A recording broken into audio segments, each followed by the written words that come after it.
금지된 진실. 2023년 9월 평양 외곽비밀연구소. 박민준 동무 축하합니다. 동무가 설계한 소형 핵탄두 시제품이 최고 지도자 동무의 찬사를 받았습니다. 회의실에 박수 소리가 울려 퍼졌다. 35살의 민준은 무표정한 얼굴로 고개를 숙였다. 조선민주주의인민공화국 핵무기 프로그램의 핵심 과학자. 모스크바 대학에서 핵물리학 박사학위를 받고 돌아온 그는 지난 8년간 조국의 칼을 벼려왔다. 그날 밤 민준은 연구소 기숙사 자기 방에서 손을 떨며 서류를 내려다봤다. 극비 문서, 전술핵 배치 시뮬레이션 보고서, 서울, 부산, 대구, 붉은색으로 표시된 도시들. 각 지점의 예상 사상자 수가 냉정하게 적혀 있었다. 서울 중심부 투하 시 즉사 120만 명, 방사능 피해 추가 300만 명 예상. 숫자였다. 그저 숫자. 민준은 조심스럽게 책상 서랍에서 작은 사진 한 장을 꺼냈다. 아내 수진과 5살 난 딸 지우. 지난달 대동강 유원지에서 찍은 사진이었다. 지우는 아이스크림을 손에 들고 웃고 있었다. 420만 명. 그 숫자 속에는 누군가의 딸이 있었다. 누군가의 아내가 있었다. 지우 같은 아이들이 있었다. 민준은 화장실로 달려가 토했다. 집에 돌아왔을 때 수진이 저녁상을 차리고 있었다. 지우는 그림을 그리고 있었다. 아빠, 오늘 유치원에서 그림 그렸어요. 우리 가족이에요. 크레파스로 그린 서툰 그림. 아빠, 엄마 그리고 자신. 모두 웃고 있었다. 민준은 딸을 안아 올렸다. 그리고 결심했다. 이 아이를 살인자의 딸로 만들 수는 없다. 그날 밤 민준은 수진에게 모든 것을 털어놨다. 나는 대량 살 상무기를 만들고 있어. 수백만 명을 죽일 무기를. 나는 더 이상 이 일을 할 수 없어. 수진은 오랫동안 침묵했다. 그리고 조용히 물었다. 탈출하려는 거죠? 민준이 고개를 끄덕였다. 나 하나 탈출하는 것도 위험하지만 당신과 지우까지. 만약 실패하면 남편을 살인자로 만들 수는 없어요. 그리고 지우에게도 그런 아버지를 남겨줄 수 없어요. 수진의 눈에 눈물이 고였다. 하지만 그녀는 웃었다. 함께 가요. 세 식구가. 완벽한 계획. 계획은 불가능에 가까웠다.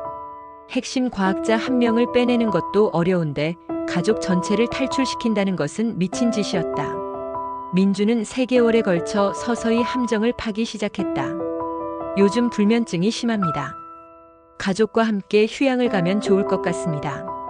정기 사상 검열에서 그는 조심스럽게 가족 휴양을 제안했다. 핵심 과학자에게는 이런 특권이 주어질 수 있었다. 너무 많이 요구하면 의심받고 너무 적게 요구하면 기회를 잃는다. 박민준 동무 가족에게 2주간의 휴양을 허가한다. 원산 갈마 해안 특각에서 요양하라. 11월 초 허가가 떨어졌다. 민준의 심장이 뛰었다. 원산, 함경남도. 그곳에서 바다로 탈출할 수 있다. 하지만 진짜 위험은 지금부터였다. 지우야, 우리 특별한 여행 가는 거야. 하지만 아무한테도 비밀이야. 알았지? 네, 비밀이에요. 5살 아이에게 목숨 건 탈출을 설명할 수는 없었다. 민준과 수지는 매일 밤 지우가 잠든 후에 계획을 점검했다. 만약 내가 잡히면 당신과 지우는 모른 척 하시오. 나 혼자 도망친 거라고. 그런 소리 하지 마요. 우리는 함께 가는 거예요. 함께 살든지 함께 죽든지.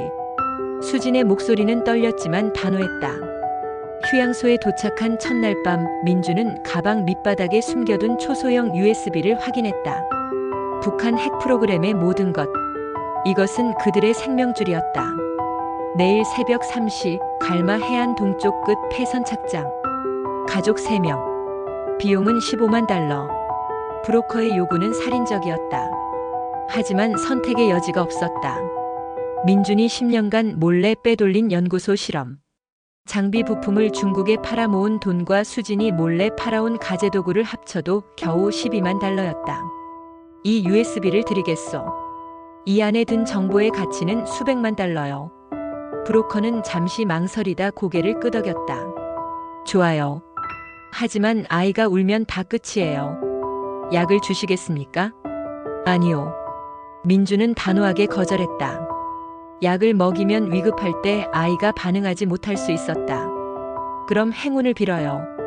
내일 새벽 3시 1분이라도 늦으면 떠납니다. 그날 밤 민준과 수진은 잠들지 못했다. 옆에서 지우가 새근새근 잠을 자고 있었다. 아이는 몰랐다. 몇 시간 후면 생사의 기로에 서게 된다는 것을. 새벽 2시 45분 민주는 지우를 조심스럽게 안아 올렸다. 아이가 눈을 떴다. 아빠, 어디 가요? 쉿, 조용히. 특별한 모험이야. 조용히 해야 해. 지우는 졸린 눈으로 고개를 끄덕였다. 가족의 90초. 새벽 3시 5분 갈마 해안. 늦었습니다. 어서요. 브로커가 급하게 손짓했다. 민주는 지우를 안고 어둠 속을 달렸다. 수진이 뒤따라왔다. 작은 어선이 파도에 흔들리며 대기하고 있었다. 동무, 거기 서시오. 뒤에서 고함 소리. 손전등 불빛이 어둠을 가르며 그들을 향했다. 보이부. 탈로 났다. 쏴라. 총성이 밤을 찢었다. 지우가 놀라 울음을 터뜨렸다. 으앙. 지우야, 괜찮아. 아빠가 있어. 민주는 필사적으로 달렸다. 100까지 20m. 수진이 뒤처지고 있었다. 그녀는 달리기를 못했다. 당신 먼저 가요. 안 돼. 민주는 되돌아가 수진의 손을 잡았다. 그 순간 총알이 그들 사이에 바닥을 맞췄다. 돌 파편이 튀었다. 엄마. 지우가 울부짖었다. 민주는 한 팔로는 딸을, 다른 손으로는 아내를 끌었다. 10m. 보이부 요원들의 발소리가 점점 가까워졌다. 뛰어요. 바다로. 브로커가 외쳤다. 민주는 방파제 끝에서 멈춰섰다. 아래로 검은 바다가 출렁이고 있었다. 3m 높이. 배까지는 수영으로 5m. 수진, 지우를 꼭 잡으시오. 네. 셋, 둘, 하나. 그들은 함께 뛰어내렸다. 차가운 물이 그들을 집어삼켰다. 민주는 본능적으로 지우를 수면 위로 올렸다. 아이가 물을 마시며 기침했다. 수진이 옆에서 필사적으로 헤엄쳤다. 배로. 뒤에서 일제 사격이 시작됐다. 총알들이 바다에 떨어지며 물기둥을 만들었다. 민주는 한 손으로는 지우를 안고 다른 손으로 수영했다. 수진도 필사적으로 따라왔다. 손 잡아요. 브로커의 손이 지우를 먼저 낚아챘다. 그리고 수진을. 마지막으로 민준을. 배가 움직이기 시작했다. 그 순간 민준의 등에 뜨거운 무언가가 스쳤다. 총알. 그는 비명을 삼키며 배에 올라탔다. 아빠, 아빠. 지우가 울며 그에게 매달렸다. 수진이 민준의 등에서 흘러나오는 피를 보고 비명을 질렀다. 당신, 괜찮소? 관통상이요. 살았소. 배는 캄캄한 바다를 가르며 나아갔다. 해안이 점점 멀어졌다. 총소리가 멈췄다. 그들은 살았다. 배 바닥에 쓰러진 채 민주는 지우와 수진을 안았다. 세 사람 모두 젖어서 떨고 있었다. 하지만 살아있었다. 함께. 중국까지 6시간입니다. 버티세요. 브로커가 수건과 옷가지를 던져주었다. 수진이 민준의 상처를 천으로 감쌌다. 피가 계속 흘렀지만 치명적이지는 않았다. 아빠 아파요?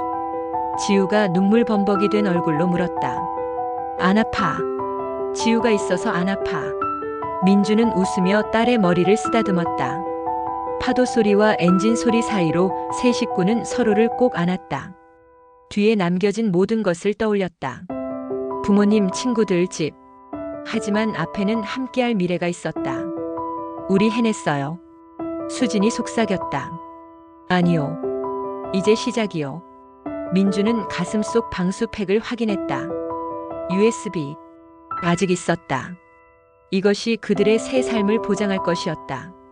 배는 계속 나아갔다. 동쪽 하늘이 조금씩 밝아오고 있었다. 새로운 시작.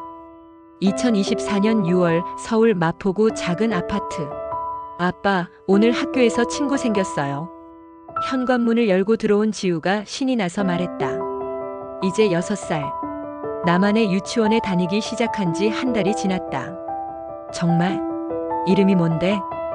수아예요. 우리 같이 그네 탔어요. 민주는 딸을 안아 올렸다. 지우는 그날 밤의 일을 기억하지 못했다.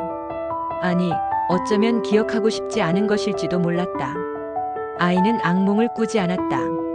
그것만으로 충분했다. 박민준 박사님, 오늘로 정부 조사가 모두 끝났습니다. 7개월간의 조사. 민주는 북한 핵 프로그램의 모든 것을 털어놨다. 시설 위치, 기술 수준, 약점. 그의 증언으로 여러 국제 정보기관이 움직였고 북한 핵시설에 대한 감시가 강화되었다. 박사님, 가족의 안전은 국가가 책임지겠습니다. 새 신분증과 주민등록번호가 나왔습니다. 담당관이 서류 봉투를 건넸다. 새 이름, 새 주민번호. 김철수, 이영희, 김민지. 박민준, 최수진, 박지우는 공식적으로 사라졌다. 하지만 TV에서는 다른 뉴스가 나오고 있었다. 북한이 핵심 과학자 박민준의 부모와 형제를 반역죄로 처형했다고 발표했습니다. 민준은 리모컨을 놓쳤다. 수진이 그의 손을 잡았다. 두 사람은 말없이 눈물을 흘렸다. 그날 밤 지우가 잠든 후 민준과 수진은 거실에 앉아 있었다. 우리가 한 선택이 옳았을까요? 수진이 물었다. 모르겠소. 하지만 다시 돌아간다 해도 같은 선택을 할 것 같소. 민주는 창밖을 내다봤다. 서울 시내 불빛이 반짝이고 있었다. 저 불빛 하나하나가 사람이었다. 가족이었다. 지우 같은 아이들이었다. 나는 420만 명을 죽일 무기를 만드는 과학자였소. 하지만 이제는 아니요. 그리고 우리 지우는 살인자의 딸이 아니요. 당신 부모님은 알고 계실 거요. 내가 왜 그랬는지. 그리고 용서해 주실 거요. 몇 달 후 민주는 서울대학교 연구소에서 새 일을 시작했다. 핵물리학이 아니라 의료용 방사선 기술. 죽이는 기술이 아니라 살리는 기술. 어느 가을 저녁 세 식구는 한강공원을 걸었다. 지우가 앞서서 뛰어다녔다. 아빠, 엄마, 빨리 와요. 아이는 자유로웠다. 어디든 갈 수 있고 무엇이든 될 수 있었다. 감시도 없고 계급도 없었다. 수진, 우리 잘 살아보시다. 그래요. 우리 함께 잘 살아요. 두 사람은 손을 잡고 걸었다. 뒤에는 상처와 죄책감과 그리움이 있었다. 하지만 앞에는 딸의 웃음소리가 있었다. 그것만으로 충분했다. 강물은 묵묵히 흘러갔다. 세 식구도 묵묵히 걸어갔다. 과거와 함께, 그리고 미래와 함께. 그날 밤 민주는 일기장을 펼쳤다. 나는 핵무기를 만든 과학자였다. 나는 가족을 데리고 탈출했다. 많은 것을 잃었다. 하지만 더 중요한 것을 지켰다. 내 딸의 미래를. 그리고 420만 명의 내일을. 이것이 속죄가 될 수 있을지 모르겠다. 하지만 나는 더 이상 죽음의 무기를 만들지 않는다. 이제는 생명을 살리는 일을 한다. 그것으로 충분하다. 옆방에서 지우의 웃음소리가 들렸다. 수진과 함께 동화책을 읽고 있었다. 민주는 미소 지으며 펜을 놓았다. 그들의 새로운 이야기는 이제 시작이었다. 이 이야기는 픽션이지만 실제로 가족과 함께 탈북한 북한 엘리트 과학자들의 용기에 바탕을 두고 있습니다. 그들의 선택은 단순한 탈북이 아니라 다음 세대를 위한 희생이었습니다. 구독과 좋아요는 영상 제작에 큰 힘이 됩니다. 감사합니다.